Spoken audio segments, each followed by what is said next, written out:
대부분 금융권에서 외부 침해에 대해서, 그러니까 외부로부터 내부 네트워크를 공격하는 부분들은 심이라든가 통합 관제 모니터링을 통해서 공격에 대한 행위를 통합 관제하고 대응을 하고 계시죠. 엔드포인트, 그러니까 단말에 대한 부분도 이제는 대응이 필요하고, 어떻게 보면 이제 헌팅을 해야 되는, 스레드 헌팅을 해야 되는 부분이 필요하다라는 부분들을 많이 말씀을 드렸었던 것 같아요. 이런 부분들을 예전부터 네트워크는 통합 감지하고 모니터링하고 뭐 이슈가 나오면 티켓 발행하면서 대응을 하고 있는데, 엔드포인트에서 많이 발생하는 부분들은 하나하나의 보안 솔루션으로 대응을 하고 있었죠. 이런 것들을 어떻게 보면 최근에는 EDR이라고 하는 솔루션이 나오면서 엔드포인트에 대한 어떤 스레드 헌팅을 할 수 있는 기반이 마련이 됐다고 보면 될 것 같고요. 그거에 대한 실질적인 사례를, 그러니까 위협 사냥을 해야 되는 그런 이유나 그런 실제 사례를 가지고 설명을 한번 드리면서 전반적으로 말씀을 드리고자 합니다. 우선 엔드포인트에 대해서 먼저 말씀을 드리려고 하는데요. 엔드포인트에 대해서는 워낙 많이 다 알고 계실 것 같아요. 일반적으로 업무를 보시는 PC라든가 서버라든가 뭐 모바일 디바이스 또는 뭐 태블릿과 같이 IT 기기를 이용해서 사용자들이 사용을 하는 거죠. 이 엔드포인트들의 어떤 공통점이 보면은 엔드라는 이름이 들어가 있어서 이제 조금 뭐 끝이라든가 뭐 마지막이라든가 아니면 좀 끄트머리와 같이 좀 불필요하거나 중요하지 않은 인지로 할 수는 있지만, 실질적으로 엔드라는 의미로 봤을 때는 IT에서는 네트워크에 연결되는 최종 마지막 시작 영역이라고 또 볼 수 있는 것 같아요.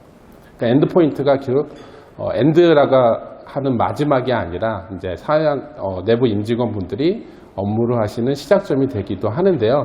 공격자의 입장에서 봤었을 때도 엔드포인트는 어떻게 보면 공격의 최종 목표지기도 합니다. 그리고 이 엔드포인트라고 하는 부분들이 이제 공통점이 있는데요. 보면은 공통점이 바로 네트워크에 연결되는 사람이 사용하는 기기라는 겁니다. 이제 사람이 사용한다는 기기, 아마 정보보안을 담당하시는 분들이니까 많이 아실 텐데요. 내부 임직원분들을 대상으로 했었을 때 정보보안과 관련해서 가장 어려운 것 중에 하나가 뭐 새로운 위협을 막아내거나 이런 것도 있지만, 내부 임직원의 보안의식을 향상하는 게 아마 가장 어려운 숙제 중에 하나인 것 같습니다. 결국 보안의식이 가장 취약한 부분은 사람인데, 이 사람이 다루는 엔드포인트, IT 기기에 대한 공격들은 계속 발생을 하고 있다는 거죠. 그러니까 공격자가 노리는 엔드포인트는 결국 사람, 그 기기를 다루는 사람을 공격을 하는 거고요. 그렇게 공격을 하는 대표적인 것들이 뭐 흔히 사회공학 기법으로 얘기하는 스피어 피싱이라든가 워터링 홀이라든가 이런 부분들이 있죠. 그러니까 표적화된 공격을 통해서 사용자들이 속일 만한 주제나 내용을 가지고 말 그대로 사용자가 사용하는 엔드포인트에 대한 어떤 권한을 획득하거나 정보를 빼가려는 행위를 하게 됩니다. 결국 이런 보안 체계에서 가장 취약한 사람을 공격자들은 노리고 있고요. 그 사람이 임직원들이 만드는 엔드포인트가 결국은 어떻게 보면 중요한 부분인데요. 우리말 사전에 보면 끄트머리 엔드라는 부분이 마지막이라는 의미도 있지만 일의 실마리라는 의미도 있습니다. 결국 공격자는 최종적으로 공격을 하는 대상, 그러니까 공격의 시작점이기도 하고요. 정보보안을 하는 입장에서 봤을 때는 네트워크로 들어오는 것도 막지도 해야 되지만, 결국 내부 임직원분들, 그러니까 사람이 사용하는 엔드포인트를 보호해야 되는 게 결국 정보보안의 시작점이라고도 볼 수 있을 것 같고요.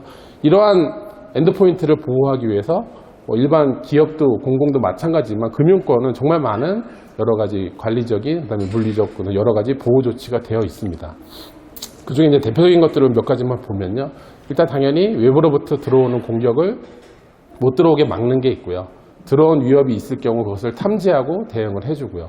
그 다음에 그 안에 많이 들어왔는데 정보가 나가지 못하게끔 암호화를 하거나 DLP를 이용을 하거나 해서 유출도 방어하고, 그 다음에 이제 네트워크하고 업무망하고 인터넷망, 내외부망도 망분리를 해서 구분을 하죠. 서버 영역이라고 하는 엔드포인트 쪽도 데이터에 대한 보호를 하거나, 또 사용자에 대한 인증 강화를 하거나 어떤 취약점을 제거하거나, 이렇게 다양한 영역에 있는 정보보안 솔루션들을 이용을 하고 관리적이나 아니면 기술적 보호 조치를 하고 계십니다. 이런 부분들을 보통 엔드포인트 하드닝이라고 얘기를 아마 말씀을 많이 들으셨을 것 같아요. 그러니까 엔드포인트의 즉 공격을 받을 수 있는 표면을 최소화해서 공격이 받지 않게끔, 그러니까 공격을 받을 수 있는 취약점들을 기술적인 보호 조치나 관리적인 보호 조치를 통해서 공격을 못 받게끔 최소화해서 받을 수 있는 행위들, 그런 조치들을 지금 다 계속 하고 계셨던 것 같고요. 금융권은 정말 많은 정보보안 솔루션이나 여러 가지 컴플라이언스 준수를 위해서 이미 많이 엔드포인트 하드닝을 통해서 활용을 하고 계십니다. 금융기관뿐만 아니라 기업이나 공무도 많이 하고 있는데요. 지난 10년간 있었던 침해 사고들의 사례를 보면 여전히 많이 증가를 하고 있습니다. 물론 여러 가지 사건, 사고, 침해 사고 사례 중에 보면은 사용자나 악의적인 유출이나 어떤 금전적인 목적으로 외부로 내보내는 경우도 있었지만 어떻게 보면 내부에서 탐지하지 못하거나 인지하지 못한 상태에서 정보가 유출되고 했었던 사례들이 상당히 많이 있습니다. 뭐 개인정보가 나간다든가 고객 정보가 나간다든가 여러 가지 사건 사고들이 좀 많이 발생을 하고 있었는데요. 이렇게 이제 반복되는 침해 사고는 결국 무언가를 더 내부에서 정보 보안을 더 할 수 있는 부분이 필요하다는 것을 느낄 것 같고요.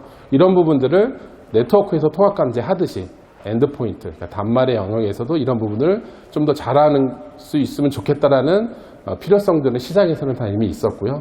근데 이제 공격자하고 방어자, 정보 보안을 하는 방어자 입장에 있어 보면 공격자들의 목적이 상당히 명확하죠. 뭐 요즘엔 크게 약탈이나 협박으로 얘기를 하는데 최종적으로는 금전적인 이득을 얻기 위한 그런 공격들이 계속 발생을 하고 있습니다.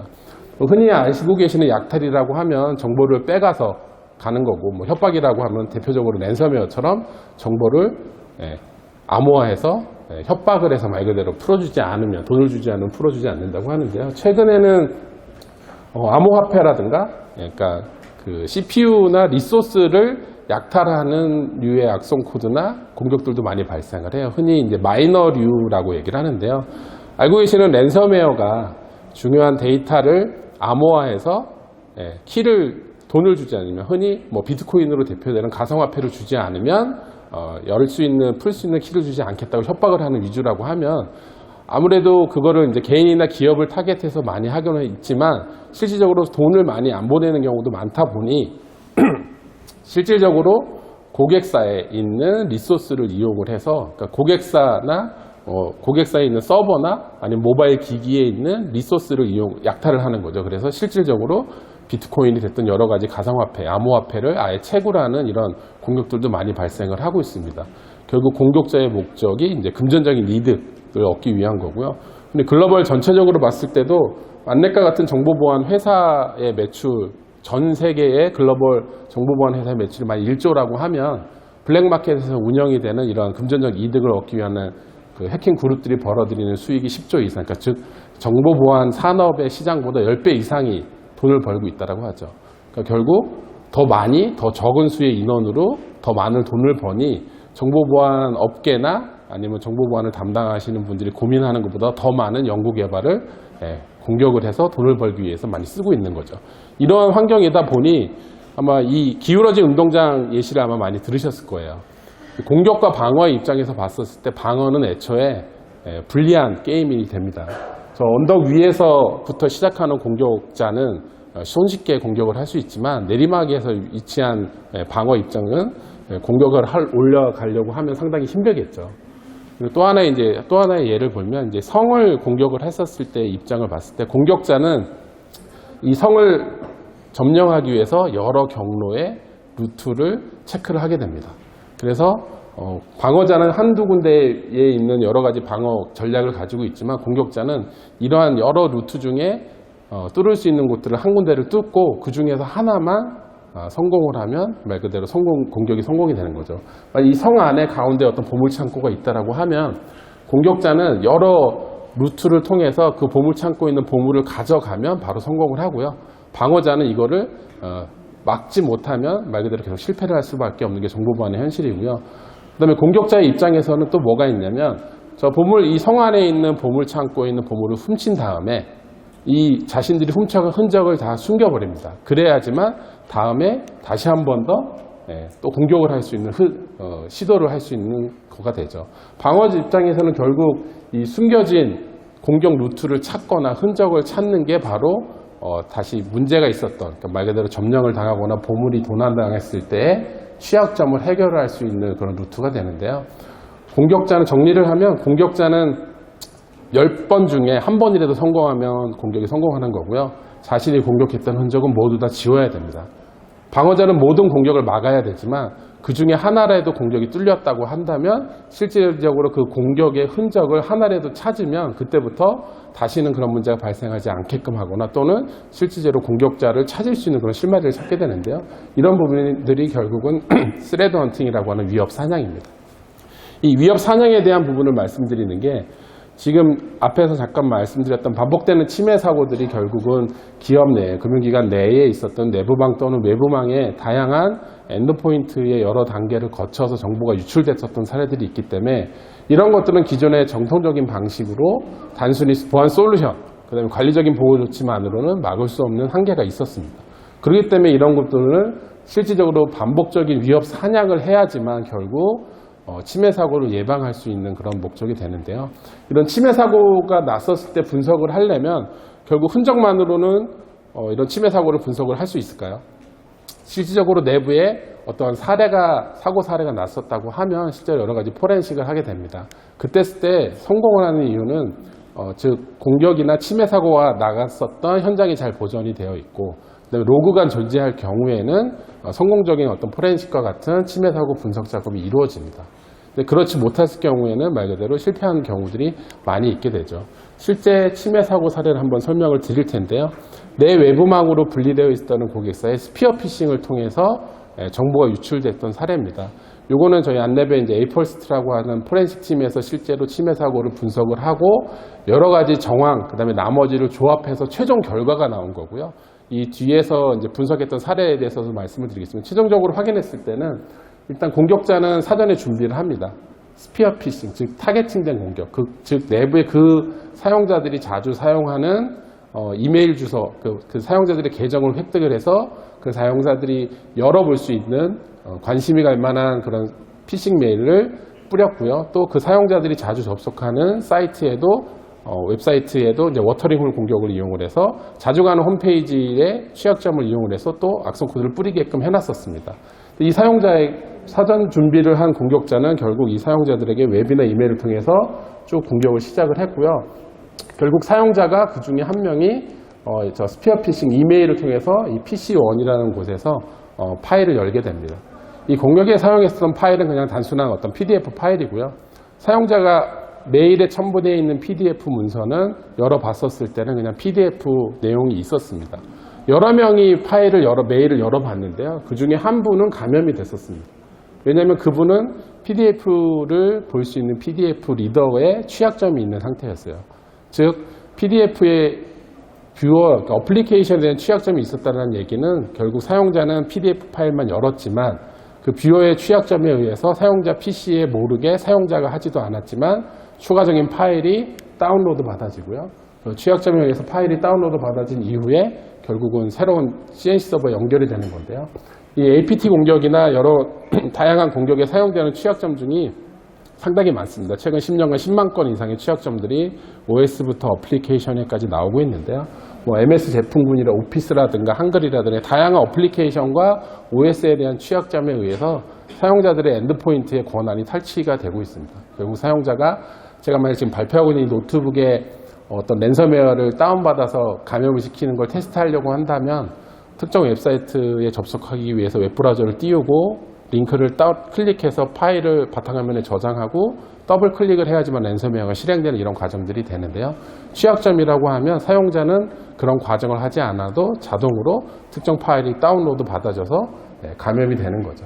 그래서 이 사용자의 PC에 감염된 경우에는 결국 백도어가 설치가 됐고 이 백도어에 의해서 CNC 서버에 접속을 해서 추가적인 파일들을 다운로드 받고 이 안에서 내부 이동을 하기 위한 여러 가지 모니터링을 하기 시작을 했습니다. 그래서 이 사용자의 PC는 실제로 서버에 접속할 수 있는 계정에 대한 정보를 획득을 해서 내부로 이동을 했고요. 내부망으로 이동을 해서 이 내부망으로 이동해서 또 DB에 접근하는 계정이 있는 사용자의 PC 정보나 계정 정보들을 전부 다 탈취를 했습니다.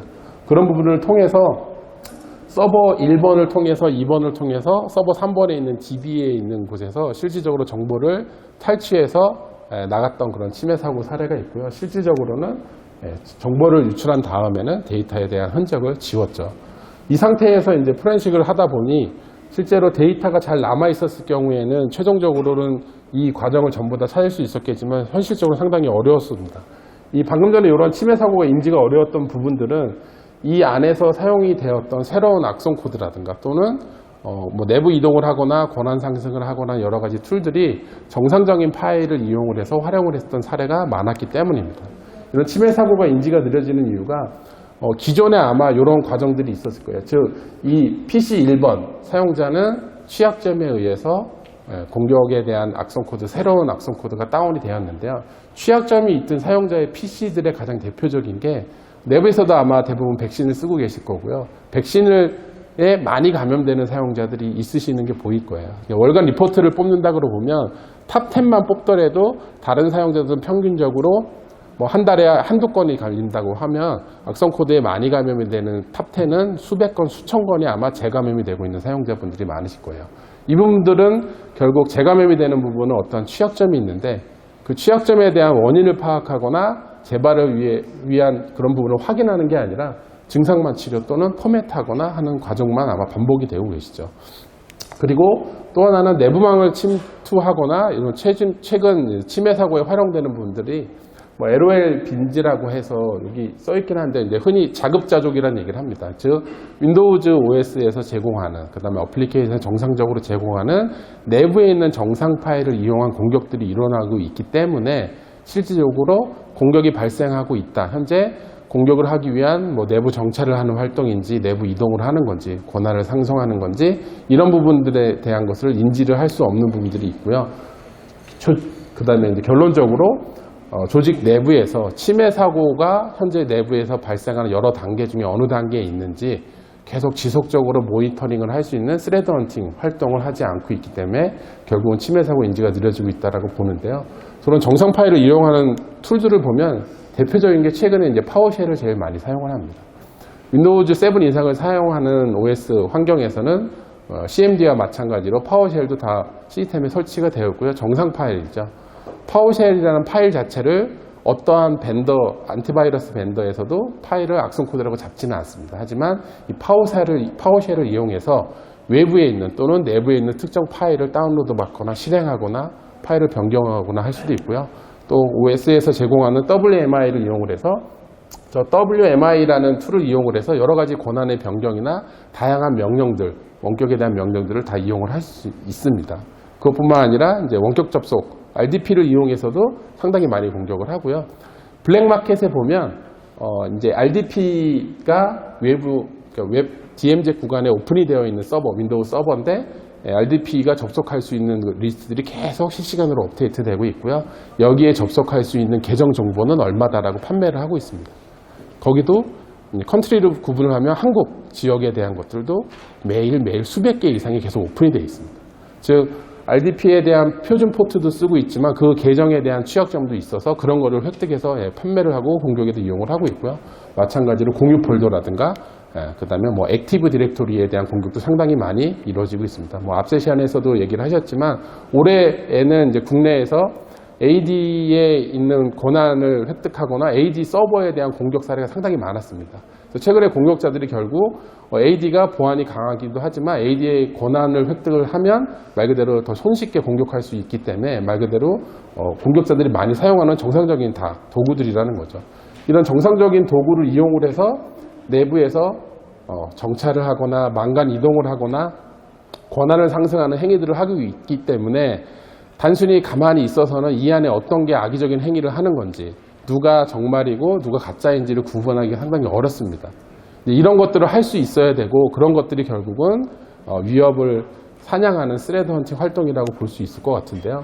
아까 말씀드린 이 사례를 실질적으로 역추적했던 부분을 보면 공격이 실제로 내부에서 먼저 인지를 했던 건 아니고요. 외부로부터 이 고객사에 있는 어떤 정보가 블랙마켓에서 돌아다니고 있다는 게 확인이 돼서 확인을 해봤더니 침해 사고가 있었던 거로 인지를 했던 거고요. 실제로 서버에서 DB 서버에서 정보가 탈취된 거를 확인을 했고 그 DB에 대한 로그를 확인을 합니다. DB에 대한 접근성 로그를 확인하다 보니 2번 서버를 통해서 DB로 서버로 SSH를 통해서 접속했던 게 확인이 됐었고요. 또 2번 서버의 로그를 조사하다 보니 1번 서버에서 2번 서버로 연결했었던 부분을 확인했었습니다. 그리고는 시스템에 이 윈도우 서버 1번에 의심 파일에 대한 흔적이 있었고, 실제로 그 의심 파일에 대한 부분이 생성된 날짜를 확인하면서 로그가 확인하고 싶었지만 더 이상의 로그는 없었고요. 근데 다시 여기서는 이제 말 그대로 시스템적인 확인은 없었지만 포렌식하는 인력은 그 시간대 시스템에 의심 파일이 생성됐던 날짜의 기준으로 해당 서버 구간의 DMZ에 있는 방화벽의 로그를 확인하다 보니 여기 PC 2번에서 이 방화벽을 통과해서 서버 1번으로 접속을 했었다는 로그까지는 확인을 했습니다. 그리고 실질적으로 이 PC에서 어떤 흔적이 있었지만 또 로그가 삭제되어 있어서 최종적으로 1차적으로 포렌식을 했었을 때는 문제가 됐었던 이 PC 1번에 대한 존재 자체를 아예 모르고 찾을 수가 없었습니다. 그러면서 이제 전수조사를 하면서 이런 의심, 연관관계가 나오면서 결국 처음에 말씀드렸던 그 전체적인 그림이 추정이 되는 부분들이 확인을 할 수 있었던 부분인데요. 결국 이 상태에서 추적이 안 됐기 때문에 포렌식을 하면서도 로그가 없었다는 부분이 있었다는 게 좀 문제가 됩니다. 결국은 외부로부터 내부에 발생하는 특히 이제 엔드포인트나 단말에 공격하는 여러 침해 사고에 대한 부분을 방어하기 위해서는 여러 가지 대응이 필요할 텐데요. 기본적으로 최초의 유입을 차단하는 게 가장 중요하다고 할 수 있습니다. 아마 기본적으로 엔드포인트 하드닝과 같이 들어오는 거 막고 탐지되는 거 잡아주고 유출되는 거 막아주기 위한 여러 가지 엔드포인트 하드닝하는 유입을 최초 유입을 차단하는 솔루션이 필요하고요. 또 하나는 이제는 피해가 발생하기 전에 인지하는 활동이 아마 중요할 것 같습니다. 피해가 발생하기 전에 인지한다는 거는 침해가 어떤 단계의 내부에서 발생하고 있는지를 알아야 될 것 같고요. 그다음에 그리고 피해가 발생하기 전에 인지를 하면 말 그대로 피해가 될 수 있는 범위를 축소하고 규모를 줄일 수가 있을 겁니다. 그리고 사후에 추적하기, 즉 이 사고라는 게 꼭 침해 사고가 아니라 내부의 기존의 엔드포인트 하드닝 솔루션을 통해서 정보보안 기술적 보호 조치를 하고 있었던 그런 로그들에 대한 분석을 통해서 실질적으로 침해에 대한 원인이나 예방을 할 수 있는 것들을 해야 될 것 같고요. 이 피해가 발생하기 전에 인지하는 부분들은 실질적으로 스레드 헌팅이라고 하는 활동들이 이제는 내부에서 필요하실 것 같습니다. 즉 공격자가 공격의 목표물에 도착하기 전까지 찾아내는 게 결국 위협 사냥이라는 것 같고요. 이거를 하기 위해서는 엔드포인트에 대한 모든 로그들을 잘 보관해야 될 것 같고요. 또 엔드포인트에 대한 로그가 그 엔드포인트에 있는 게 아니라 삭제가 될 수 있으니 서드파티를 통해서 저장을 하는 것들이 필요할 것 같고요. 그다음에 침해에 대한 이벤트를 분석을 하고 통계 패턴에 대한 데이터의 분석 등 여러 가지 솔루션이나 보호 조치를 통해서 결국 내부에서 발생하는 로그를 분석을 해서 현재 내부에 어떠한 시스템이 단말의 엔드포인트가 취약한지 또는 현재 침해 단계에 의심스러운 행위가 있는지를 지속적으로 모니터링할 수 있는 그런 환경이나 활동이 필요하다는 거죠. 이런 부분들이 실제적인 스레드 헌팅이라고 하고요.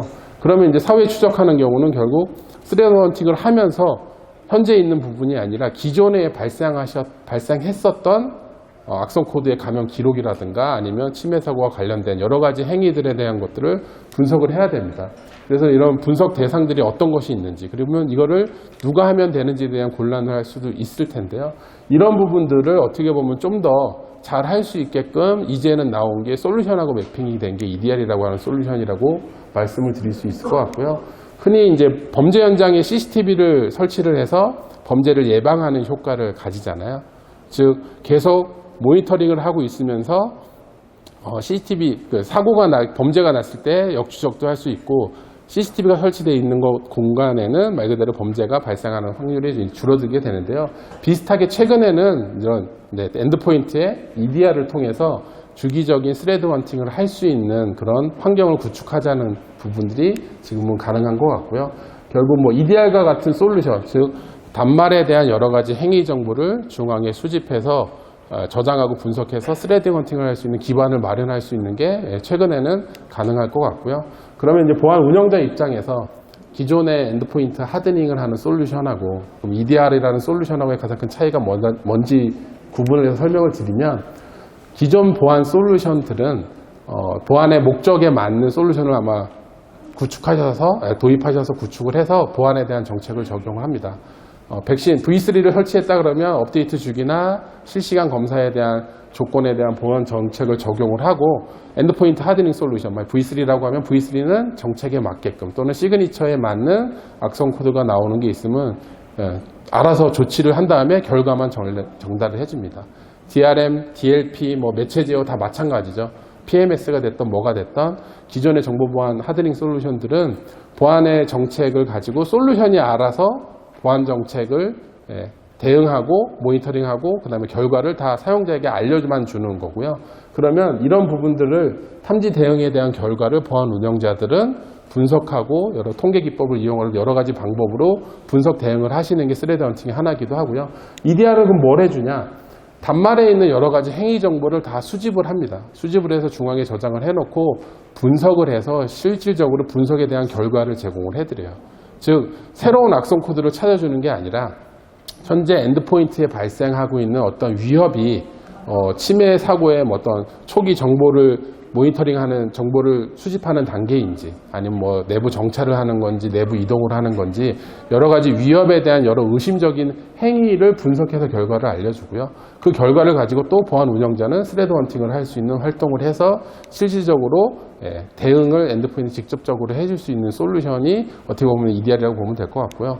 좀 길게 설명을 드리긴 했지만 최근에 이제 공격자들은 말 그대로 공격에 대한 패턴은 계속 지능화되고 고도화되고 있고 방어하시는 입장에서도 여러 가지 보안 솔루션들을 이미 다 구축해서 운영을 하고 계실 거고요.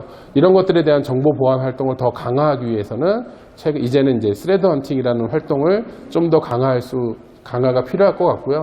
이제 그런 것들을 하기 위해서 공격에 대한 표면을 최소화할 수 있는 기존 솔루션에 대한 운영을 잘 하면서 로그에 대한 엔드포인트에 대한 행위 정보를 다 중앙에 수집하고 분석할 수 있는 EDR 또는 그다음에 사고를 추적하거나 사고에 대한 발생, 그러니까 목표에 돌달하기 전에 공격이 되는 단계를 먼저 인지를 해서 피해 범위를 최소화하는 활동이 이제는 필요할 것 같습니다. 결국 기존의 정보보안 솔루션도 도입되어 있는 것도 중요하지만 결국은 그 기존에 있던 솔루션과 또 새로운 더 잘할 수 있는 솔루션들을 이용을 해서 말 그대로 스레드 헌팅을 하면서 좀 더 침해 사고를 예방하실 수 있는 방안들을 좀 고민을 하셔야 될 것 같고요. 마지막으로 한 가지만 더 말씀을 드리면 EDR을 만일 고민을 하시거나 아니면 또 스레드 헌팅이라는 활동을 하면서 내부의 보안을 강화하겠다라고 생각을 하신다고 하면 최소 1멤버스 이상의 전담 스레드 헌팅을 할 수 있는 전담 인력에 대한 고민은 같이 하셔야 될 것 같습니다. 기존의 보안 솔루션들을 한 명의 보안 담당자가 여러 솔루션들을 운영하고 관제했다라고 하면 이제는 스레드 헌팅을 하기 위해서는 EDR을 운영하는 사람이 됐건 기존의 보안 관제 인력이 됐건 계속 엔드포인트에서 발생하는 다양한 로그에 대한 분석과 위협에 대한 사냥을 할 수 있는 전담 인력이 좀 꼭 필요할 것 같습니다. 네, 그럼 이상으로 발표를 마치도록 하겠습니다. 감사합니다.